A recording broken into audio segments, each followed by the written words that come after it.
So now that I'm ready to print with a palette knife, I need to put a line of ink just above where my stencil is, across the top, whatever color of ink that I'm using, in this case black.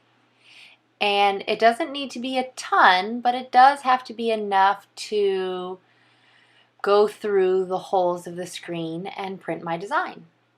So I have my line of ink ready to go. Underneath my screen, I need to place my paper. Do try to center it so that everything is nicely lined up. And then with your squeegee, coming from the top, push the ink over the holes, the opening in your screen print design. Come at it from a couple different sides to make sure that you have everything nicely filled in and even. And when you're done, you should try to tap off any extra ink off your squeegee before you lift your screen. Your paper or whatever you're printing on might get stuck, but as you can see, I have a really nice clean print. I'm going to go ahead and make another one. The process does not change, so line up your paper nicely. Make sure that you have enough ink. So I'm going to go ahead and just add a little bit more, although I probably had enough from the first round. Using my little kickstand there to keep my screen up until I'm ready to place it back down. And then once again, use my squeegee to run the ink over the openings in the screen.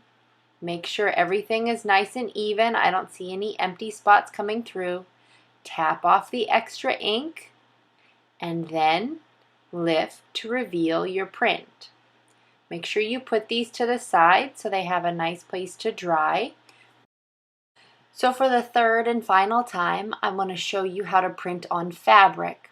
Although it's exactly the same as printing on paper, your only major consideration is where your actual print falls on the shirt or the bag or whatever it happens to be you're printing on.